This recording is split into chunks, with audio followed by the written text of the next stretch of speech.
지난 3일간 평안하셨습니까? 우리 오늘도 살아계신 하나님 앞에 같이 예배드리겠습니다. 먼저 신앙 고백합니다. 전능하사 천지를 만드신 하나님 아버지를 내가 믿사오며 그 외아들 우리 주 예수 그리스도를 믿사오니 이는 성령으로 잉태하사 동정녀 마리아에게 나시고 본디오 빌라도에게 고난을 받으사 십자가에 못 박혀 죽으시고 장사한 지 사흘 만에 죽은 자 가운데서 다시 살아나시며 하늘에 오르사 전능하신 하나님 우편에 앉아 계시다가 저리로서 산자와 죽은 자를 심판하러 오시리라. 성령을 믿사오며 거룩한 공회와 성도가 서로 교통하는 것과 죄를 사하여 주시는 것과 몸이 다시 사는 것과 영원히 사는 것을 믿사옵나이다. 아멘. 이제 우리 같이 살아계신 하나님을 찬송하겠습니다.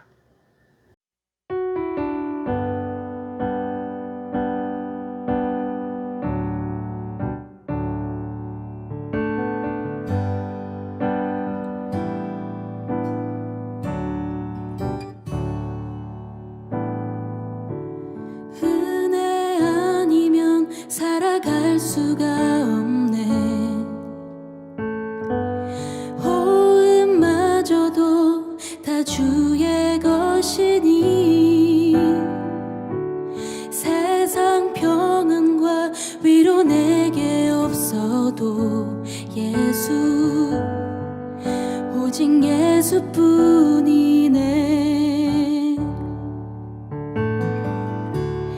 은혜 아니면 살아갈 수가 없네. 호흡마저도 다 주의 것이니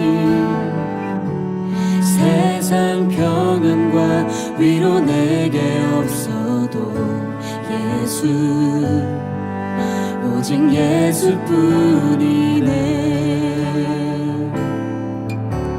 그 신계획 다 볼 수도 없고 작은 고난에 지쳐도 주께 묶인 나의 모든 삶 버티고 견디게 하시네. 은혜 아니면 살아갈 수가 없네. 나의 모든 것 다 주께 맡기니 참된 평안과 위로 내게 주신 주 예수,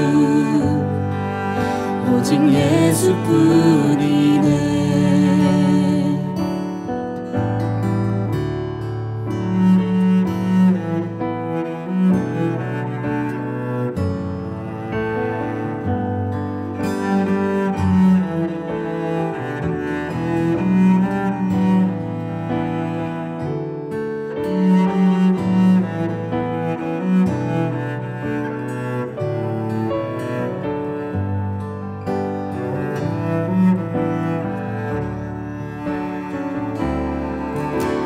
그 신계획 다 볼 수도 없고 작은 고난에 지쳐도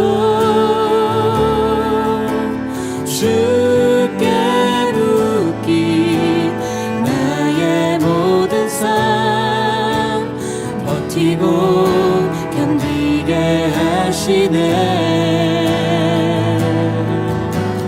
그 신계획 다 볼 수도 없고 작은 고난에 지쳐도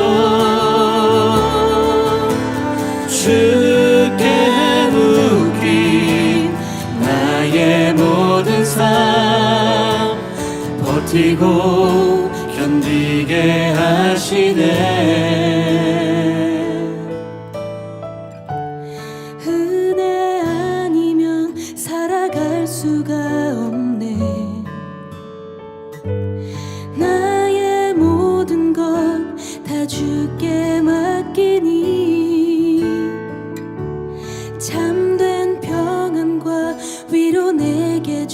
되신 주 예수, 오직 예수뿐이네.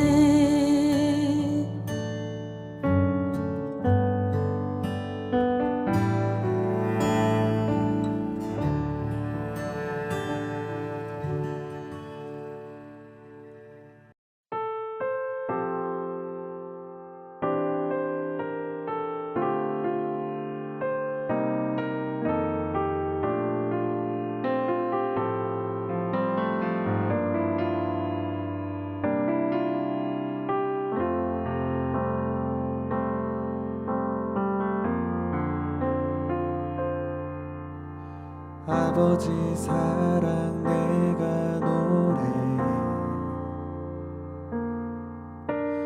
아버지 은혜 내가 노래. 그 사랑 변함없으신, 거짓없으신, 성실하신 그 사랑. 사강 갈 때 꺾지 않으시는, 꺼져가는 등불 끄지 않는 그 사랑, 변함없으신, 거짓없으신, 성실하신 그 사랑.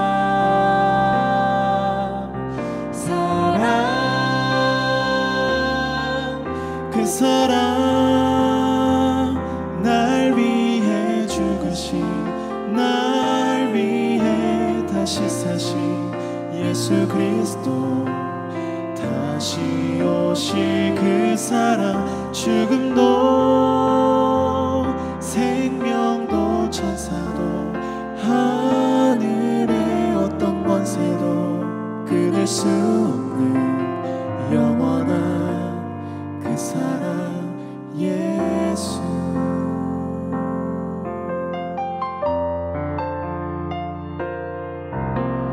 아버지 사랑 내가 노래, 아버지 은혜 내가 노래. 그 사랑 변함없으신, 거짓없으신, 성실하신 그 사랑. 사강 갈 때 꺾지 않으시는, 꺼져가는 등불 끄지 않는 그 사랑, 변함없으신,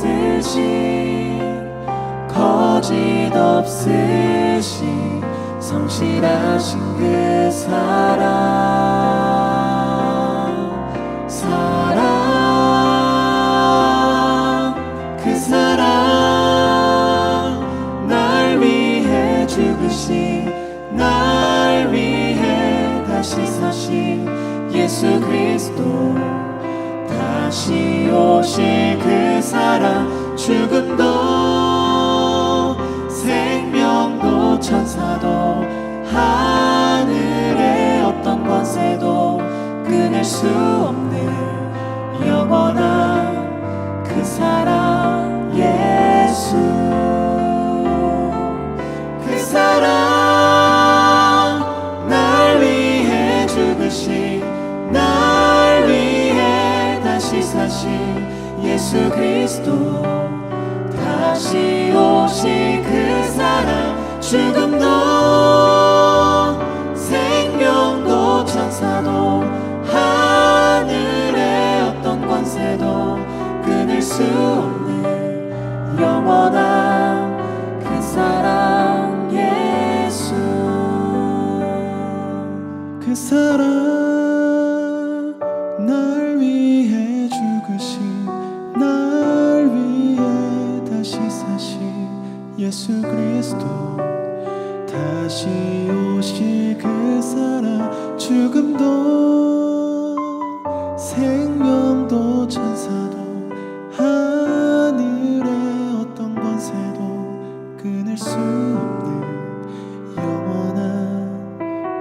사랑 예수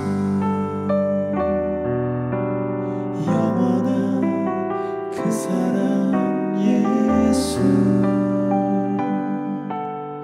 영원한 그 사랑 예수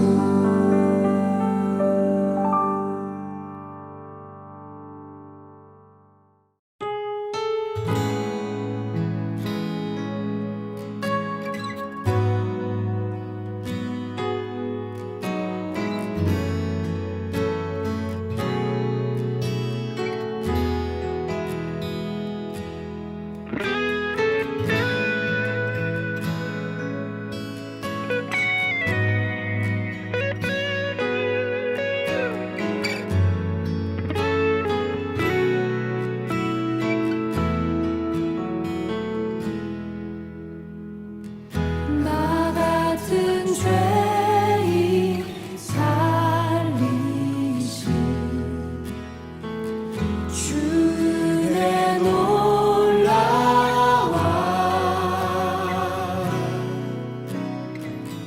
잃었던 생명 찾았고 광명을 얻었네 큰 죄악에서 건지신 주의 고마워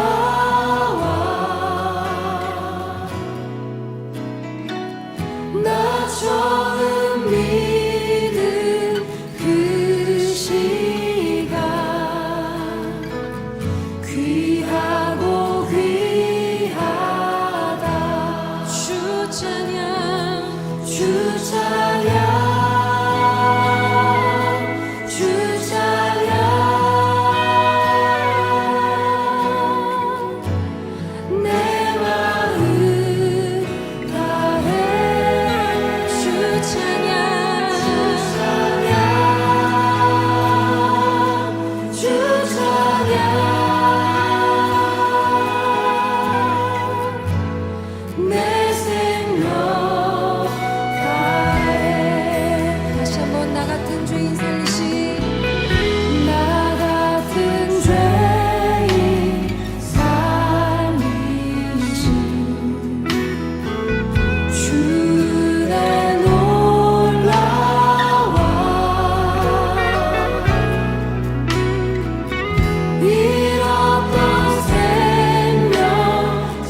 오늘 예배를 위해서 우리 시간 한 마음으로 기도하겠습니다. 옆에 기도 제목 참고하시면서 기도합니다. 아버지여 고쳐주소서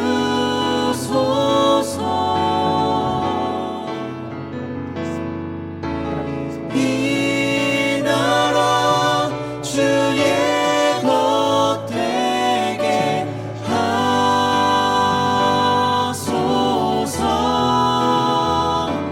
주 하나님 간절히 기도하오니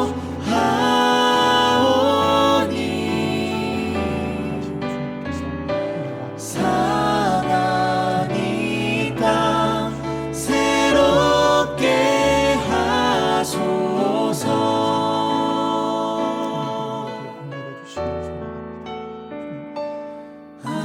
아버지여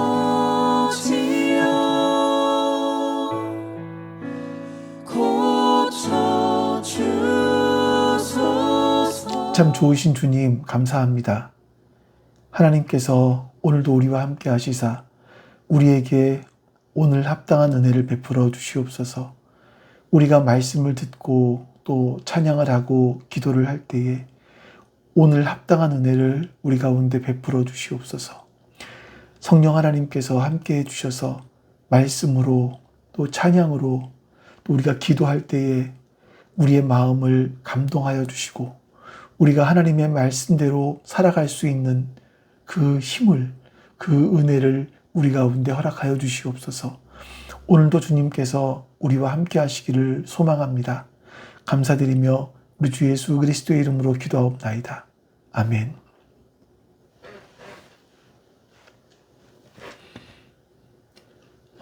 이제 우리 하나님의 말씀 봅니다. 하나님의 말씀은 누가복음 20장 1절부터 8절까지입니다. 누가복음 20장 1절에서 8절 말씀. 예수께서 어느 날 성전에서 백성을 가르치시며 기쁜 소식을 전하고 계실 때에 대제사장들과 율법학자들이 장로들과 함께 예수께 와서 말하였다. 당신은 무슨 권한으로 이런 일을 합니까? 누가 이런 권한을 당신에게 주었습니까? 어디 우리에게 말해 보십시오. 예수께서 그들에게 대답하셨다. 나도 너희에게 한 가지 물어보겠으니 나에게 대답해 보아라. 요한의 세례가 하늘에서 난 것이냐 사람에게서 난 것이냐? 그들은 자기들끼리 의논하면서 말하였다. 하늘에서 났다고 말하면 어찌하여 그를 믿지 않느냐고 할 것이요. 사람에게서 났다고 말하면 온 백성이 요한을 예언자로 믿고 있으니 그들이 우리를 돌로 칠 것이다. 그래서 그들은 요한의 세례가 어디에서 났는지를 모른다고 대답하였다. 예수께서 그들에게 말씀하셨다. 나도 무슨 권한으로 이런 일을 하는지를 너희에게 말하지 않겠다. 아멘. 요한복음 19장을 보면 그 한 사람의 어떤 치열한 내면 세계를 아주 적나라하게 표현하고 있는 그런 본문이 나오죠. 바로 로마의 총독이었던 본디오 빌라도입니다. 그 사람은요, 이 자신의 눈앞에 서 있는 그 예수라는 그분이 무죄라고 하는 것을 명확하게 알고 있었습니다. 그의 양심은 이미 그 앞에 답을 내리고 있었던 겁니다. 근데 또 다른 한쪽에는요, 성난 군중들이 핏대를 세우면서 이 사람을 놓아주면 가이사의 충신이 아닙니다. 이렇게 협박을 합니다. 이 빌라도의 머릿속은 아주 그냥 무서운 속도로 계산기가 돌아가는 것 같아요. 예수님을 무죄라고 선언하면 폭동이 일어날 거고 또 총독으로서 내 평판은 어떻게 될까? 로마 황제가 나를 찍어서 내 자리가 날아가는 건 아닐까? 뭐 이런 걱정들이었겠죠. 결국 빌라도는요, 이 진리를, 자신의 양심을 따라서 진리를 가리키는 대신에 자신의 안전, 자신의 기득권, 이걸 유지하는 것으로 선택을 합니다. 신앙 양심을 덮어버리고 예수님을 십자가에 내어주고 말았던 겁니다. 여러분, 이 빌라도가 했던 이런 계산들이 오늘 우리 안에서도 너무나 잘 돌아가고 있는 것은 아닌가 하는 생각이 들어요.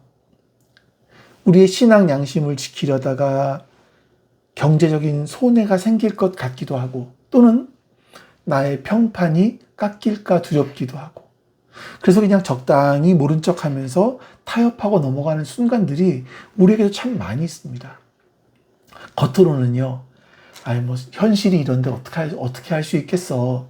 스스로 위로하지만 마음 깊은 곳에는 빌라도처럼 찝찝함이 남아있죠. 그런 적이 우리 가운데 많이 있을 겁니다. 오늘 누가복음 20장 말씀은요, 바로 이 타협, 그 계산이 어디에서 시작되는지, 그리고 그 계산을 멈출 때 우리에게 어떤 참된 자유가 임하는지를 잘 보여주고 있습니다. 오늘 말씀은요, 이제 성전 정결 사건이라고 했던 지난주에 보았던 말씀 이후에 며칠이 지난 다음에 이야기입니다. 1절 말씀은 이렇게 시작을 해요. 예수께서 어느 날 성전에서 백성을 가르치시며 기쁜 소식을 전하고 계실 때에 대제사장들과 율법학자들이 장로들과 함께 예수께 와서, 자, 예수님은요, 지금 성전 뜰에서 백성들에게 말씀을 전하고 있었습니다. 그리고 수많은 군중들은 예수님께서 전하시는 말씀에 온 마음을 다 빼앗기고 있었다. 그래서 사람들이 몰려들고 있었다라고 하죠. 겉으로 볼 때는 굉장히 평화롭고, 아주 참 좋은, 은혜스러운 그런 장면이라고 할 수 있습니다.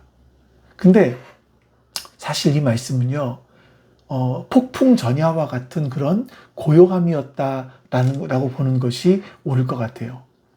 며칠 전에 예수님께서는요, 이 성전에서 장사하던 상인들을 내쫓으신 날이 있었습니다. 그리고 환전상들의 상을 엎어버리셨죠. 우리는 이 사건을 보통 예수님께서 성전에서 장사하는 사람들을 혼내신 일, 이 정도로 생각을 하기도 합니다.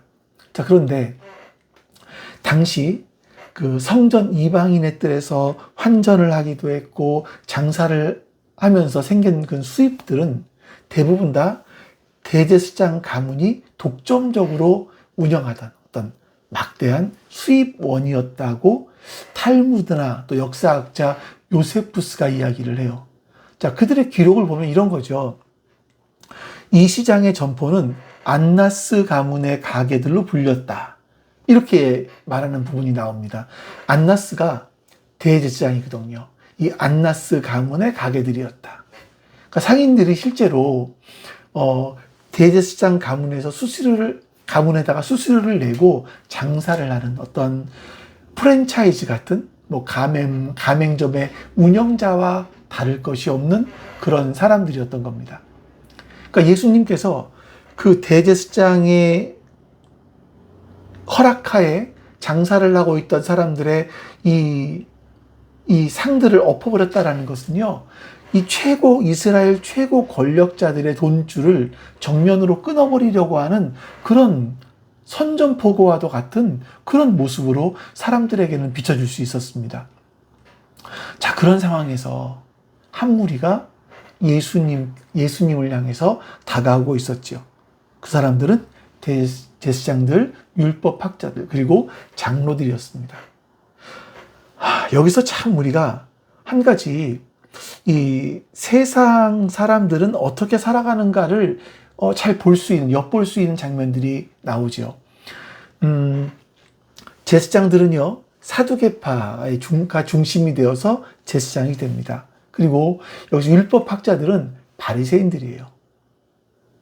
그러니까 이 사두개파와 바리새파는요, 교리적인 문제로 굉장히 많이 싸웠습니다. 그러니까 서로를 이단이라고 부를 정도로 원수같이 지내는 그런 사람들이었어요.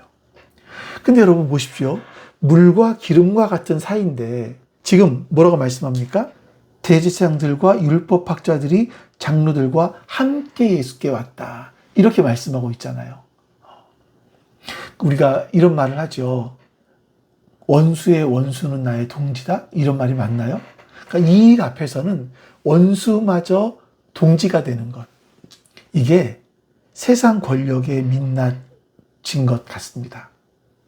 예수님을 찾아온 그들이 예수님께 던진 질문의 겉모습은 신학적으로 보였어요. 2절 말씀. 말하였다.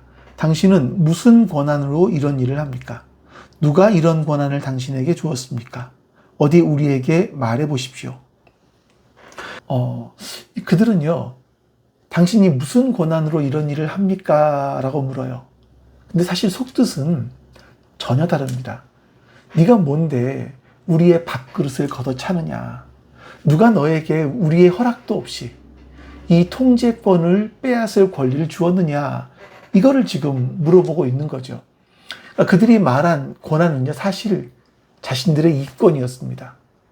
겉으로는 하나님의 권위를 묻는 척 하지만 속으로는요, 성전에서 발생하는 돈과 명예, 지배력, 이것들이 자신들에게서 빠져나갈 것 같다라고 하는 이 위험성, 이거를 본능적으로 느끼고 있었던 거죠. 자, 이 장면 앞에서 우리는 쉽게 그들을 향해서 손가락질을 합니다.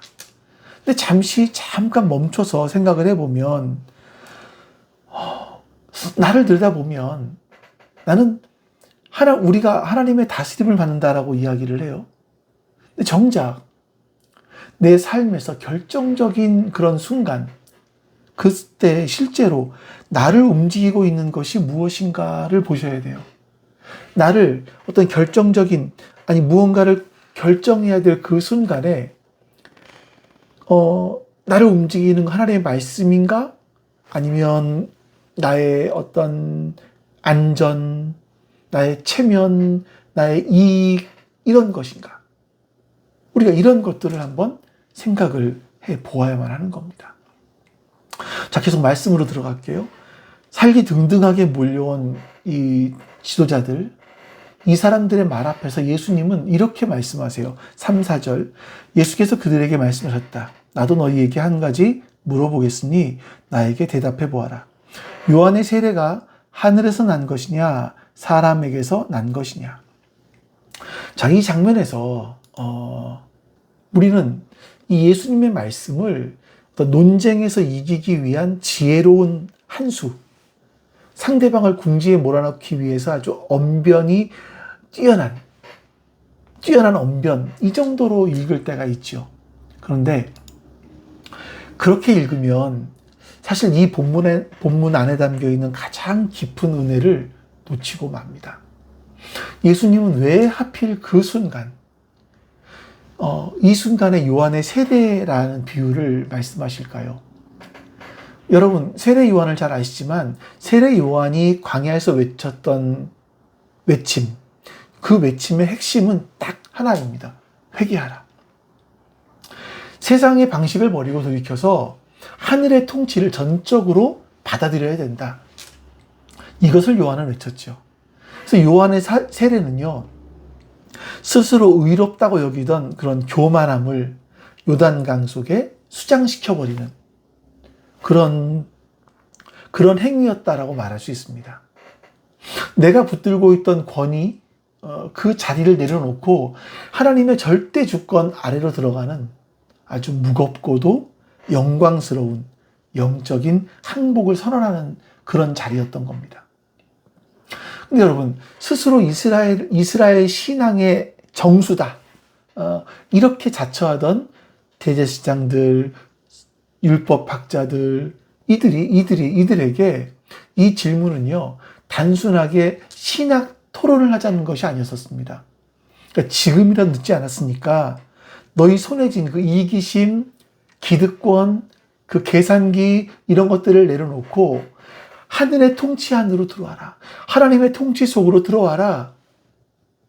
요한의 회개를 기억해라. 이렇게 말씀을 하시는 거죠. 여기서 우리는요, 예수님이 어떤 분이신지를 다시 보게 되는 것 같아요. 지금 예수님 앞에 서 있는 사람들, 이 사람들은 며칠 뒤에 예수님을 십자가에 못 박을 사람들입니다. 그 사실을 예수님이 가장 잘 알고 계셨습니다. 근데 그 원수들을 향해서 회개할 수 있는 기회를 주시고 계신 거예요. 그러니까 심판하시는 것이 아니라 하나님의 긍휼을 먼저 내밀고 계시는 거죠. 우리 표현으로 하면 마지막 생명의 동아줄을 던지고 계신 겁니다. 여러분, 이 은혜는요, 그들만을 향한 게 아니에요.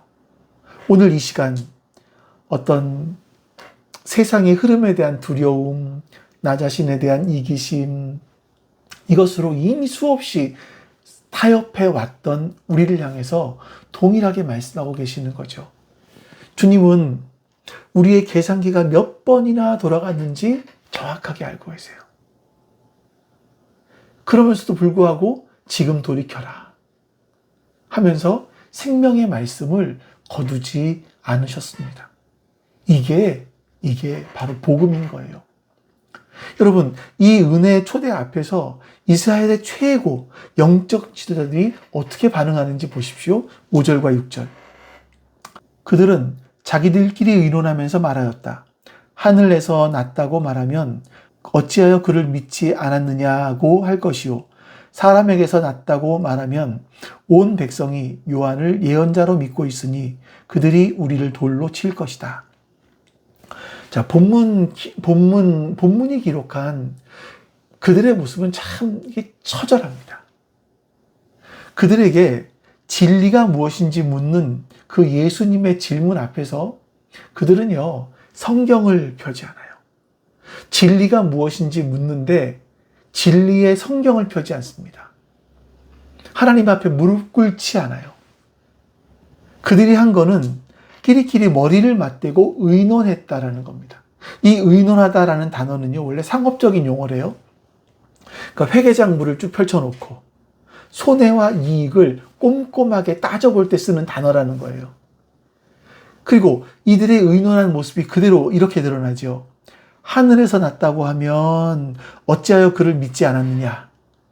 사람에게서 났다고 하면 온 백성이 요한을 예언자로 믿고 있으니 그들이 우리를 돌로 칠 것이다, 이겁니다. 그들의 머릿속에서 돌아가고 있는 것은요, 진리, 어떤 것이 진리냐, 우리가 진리를 추구할 수 있을 것이냐, 여기에 대한 갈망이 아니라 치열하게 손익계산을 하고 있었던 겁니다. 요한의 세례가 진짜 하늘의 진리인지 아닌지 처음부터 그들은 관심이 별로 없었어요. 그러니까 이 대답은 이게 나에게 이득인가 손해인가, 이게 그들의 유일한 기준이었던 겁니다. 자, 그 계산의 결과가 7절에 나오죠. 그래서 그들은 요한의 세례가 어디에서 났는지를 모른다고 대답하였다. 여러분, 이스라엘의 신앙을 대표하는 사람들이에요. 그들이 지금 온 백성들이 지켜보는 가운데 스스로 모른다고 고백을 한 거예요.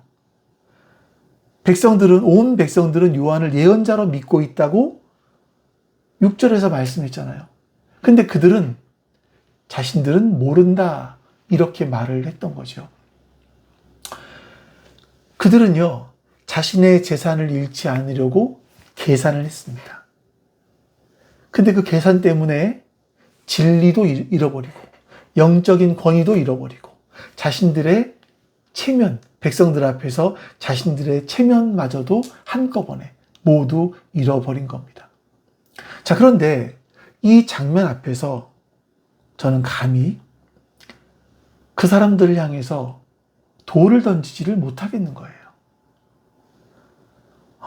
이 말씀을 준비하면서 제안을 잘 들여다보면 제가 어떤 결정들을 할 때, 중요한 결정들을 할 때 하나님의 뜻이 무엇입니까도 물어보기는 하죠. 당연히 그건 물어보죠. 근데 더 먼저 생각나는 것이 뭐냐면 이렇게 결정을 했을 때 이 결과가 나에게 이익이 되나 손해가 되나 이거를 먼저 계산하더라 하는 겁니다. 하나님의 뜻을 묻는 건 20, 30%, 이게 이익이냐 손해냐는 한 7, 80%, 이렇게 될 때가 저에게도 참 많이 있더라는 거예요. 여러분은 어떠십니까? 우리가 진리가 무엇인지를 알아요. 그런데 그 진리를 따르기 위해서 치러야 될 대가가 있죠. 근데 그게 두려워서 모르겠다 이러면서 물러선 적은 없으십니까? 직장에서, 가정에서, 또 인간관계 속에서 우리가 신앙의 양심이 분명히 길을 가리키고 있는데 어떤 경제적인 손실이나 사람들의 시선이 두려워서 이 7절에 이 비겁한 말을 속으로 되뇌인 적은 없으신가라는 겁니다. 나도 잘 모르겠어. 뭐 어쩔 수가 없지. 현실이 그런걸? 이런 말이요. 자, 이 말이요. 대제사장의 입에서만 나온 말이 아니라는 것을 우리는 잘 알고 있습니다. 우리에게서도 그 말을 동일하게 하고 있었다라는 거죠. 자, 이런 사람들에게, 이렇게 치밀한 계산과 비겁한 회피를 한 사람들에게 예수님은 이렇게 말씀하십니다. 8절. 예수께서 그들에게 말씀하셨다. 나도 무슨 권한으로 이런 일을 하는지를 너희에게 말하지 않겠다. 단순하게 이 말씀을 언뜻 보면 예수님이 이 어려운 질문을 피해가려고 하시는 것처럼 보여져요. 근데 이 침묵을 영적인 눈으로 다시 한번 보면 이건 회피가 아니라 선고입니다. 우리가 신앙 양심을 찌르는 어떤 성령의 음성을 들었는데 모른 척해요. 내 이익과 체면을 위해서 세상과 타협하는 일을 반복해요. 그럴 때 찾아오는 영적인 상태가 바로 이겁니다. 예배당에 앉아서 찬양을 부르고 설교 말씀을 듣기도 하죠. 그리고 하나님께 기도도 하지만 어느 순간부터 말씀이, 찬양이, 기도가 우리의 가슴을 치지 않아요. 기도하는데 그 기도가 허공을 맴도는 것 같아요. 아무런 감흥 이런 게 없는 거죠. 이게 여러분, 내가 세상과 타협했을 때,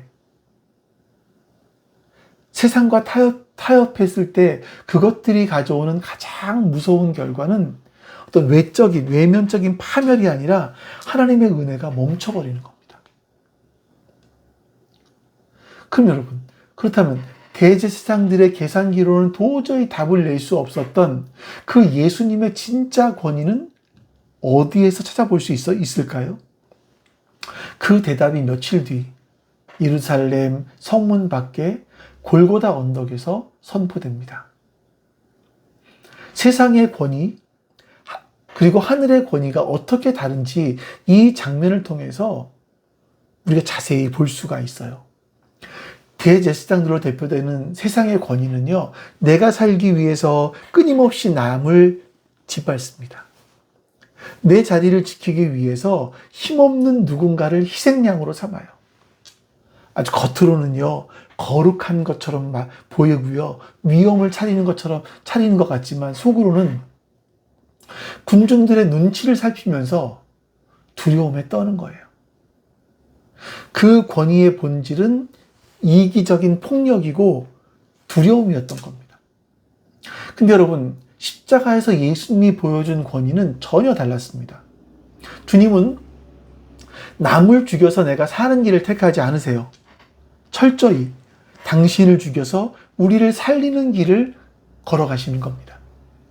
사람들의 인정을 구하지 않으셨고요. 목숨을 연장하기 위해서 어떤 계산도 하지 않으셨습니다. 억울한 길인 걸 아시지요? 그래서 오직하면 하나님께 이 길을 피할 수 있게 해달라고 기도하셨겠습니까? 이 길이 얼마나 고통스러운 길인지 아셨기 때문에 그렇죠.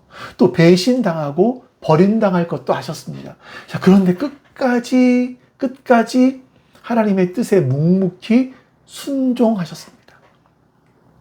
세상의 눈에는 그냥 세상에 아무런 저항도 못 해보고 죽어버린 패배자처럼 보일 수도 있을 거예요. 그런데 바로 그 자리에서 역사가 뒤집어졌습니다. 예수님의 손에서 계산기가 완전히 사라지고 온전한 순종만 남았을 때 죄와 사망의 권세가 모두 깨트려져 버렸습니다.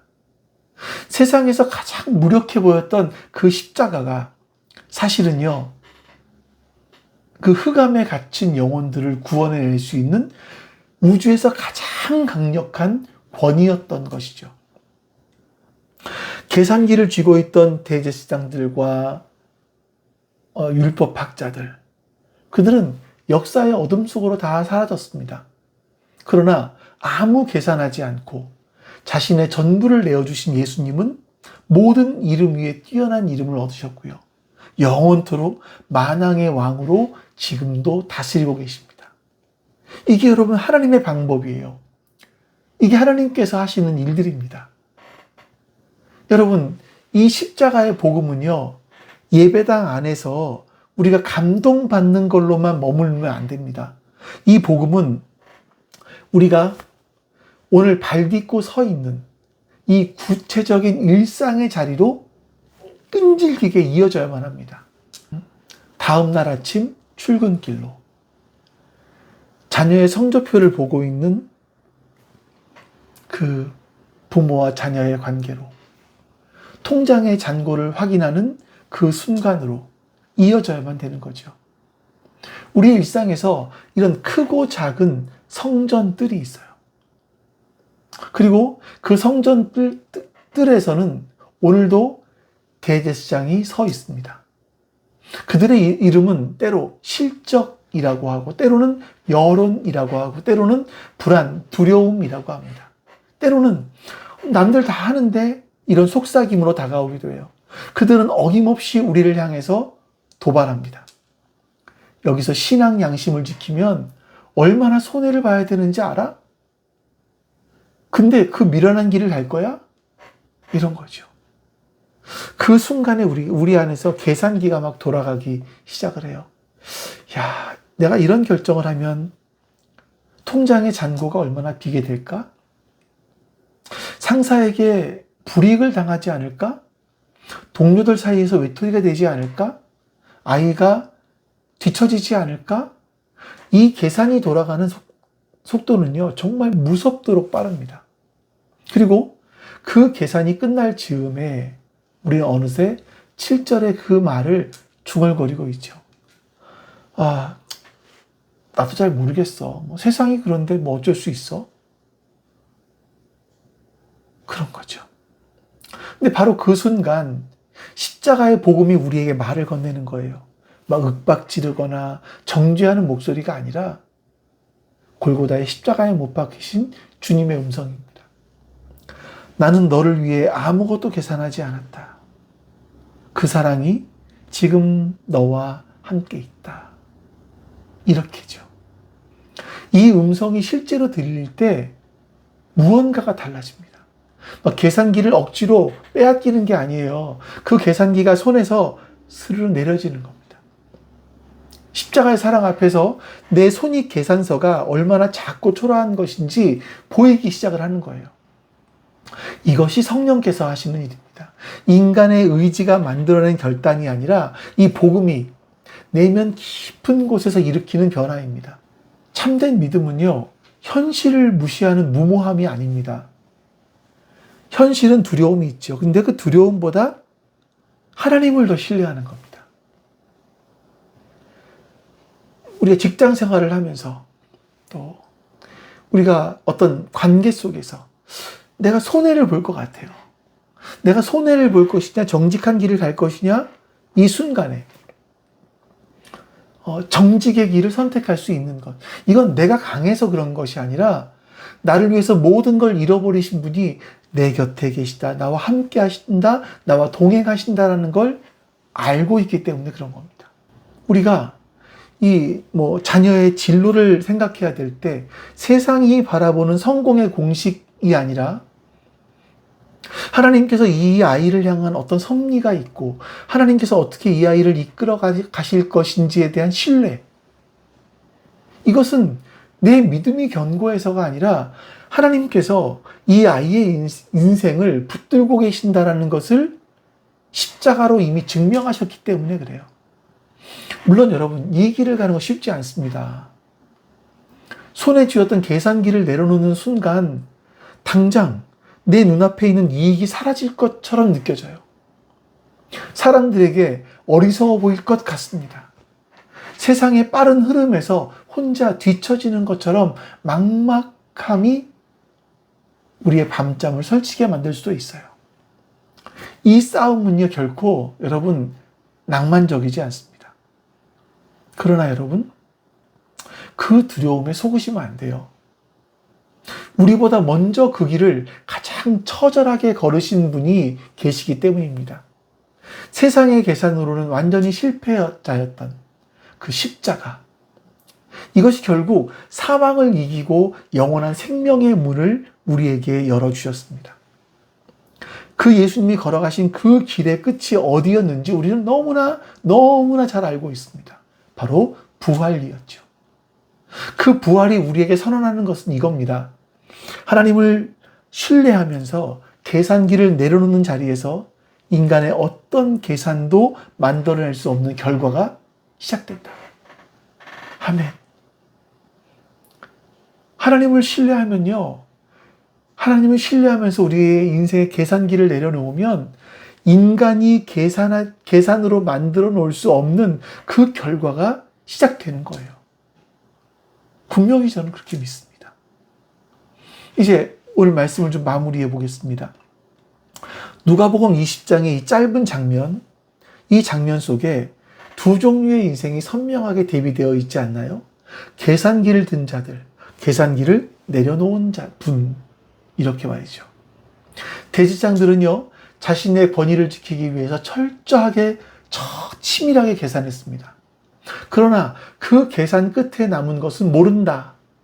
이런 공허한 침묵뿐이었고요. 그래서 그들은 자신들의 어떤 이익을 잃어버리지 않기 위해서 계산을 하다가 모든 걸 잃어버렸습니다. 그런데 우리 예수님은 아무것도 계산하지 않으셨어요.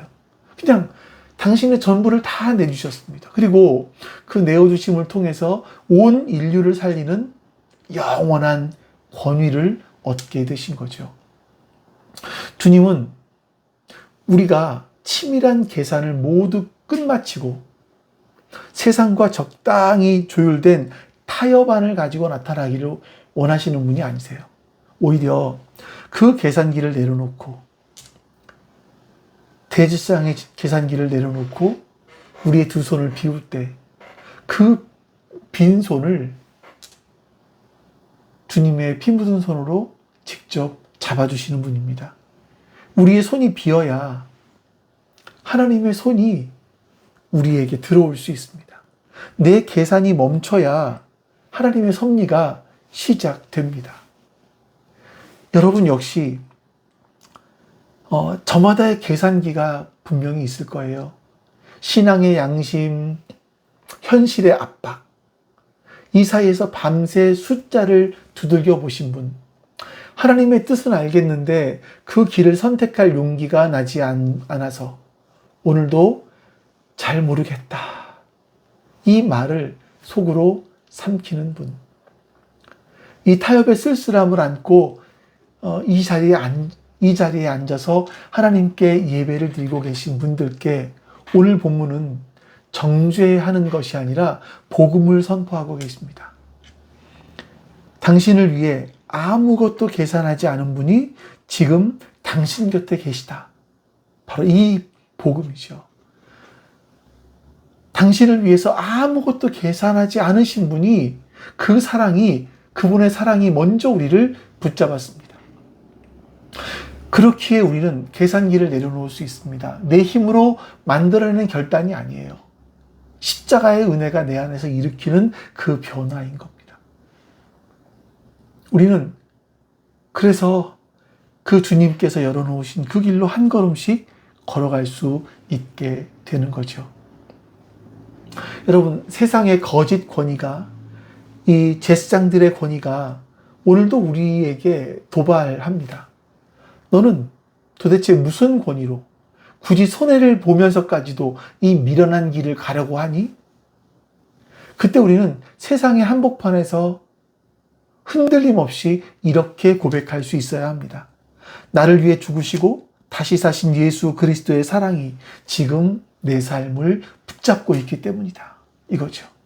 계산기를 내려놓고 여러분 주님의 십자가를 붙드십시오. 그 손에, 그 주님의 십자가를 붙잡은 그 손에 이 세상 어떤 계산기로도 얻을 수 없는 가장 확실하고 영원한 답이 담기게 될 겁니다. 여러분과 제가 그런 삶을 살 수 있기를 예수 그리스도의 이름으로 간절히 축원합니다. 아멘. 이 시간도 우리 주님의 말씀 기억하시면서 주기도문의 흐름에 따라서 같이 기도하겠습니다. 우리 기도합니다. 내 백성이 나를 떠나 돌아섰지만 내 사랑이 내 백성을 포기 못하니 내 모든 것 내어주고 나 그들을 얻으리라. 여호와께 돌아가자. 우린 돌아서도 그는 변치 않네. 여호와께 돌아가자.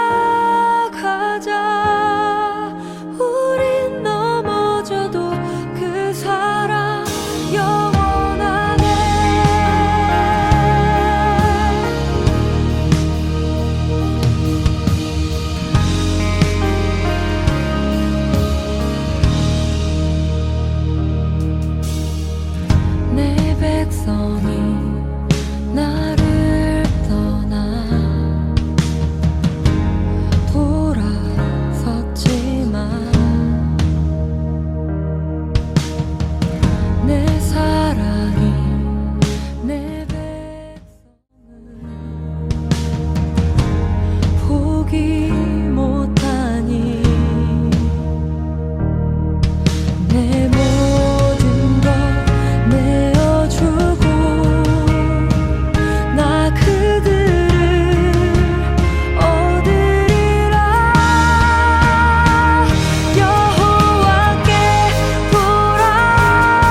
아버지 하나님 감사합니다.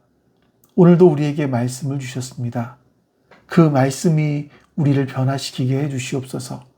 우리 안에 성령님께서 그 말씀에 순종하고 하려고 하는 그런 마음들을 허락하여 주시옵소서.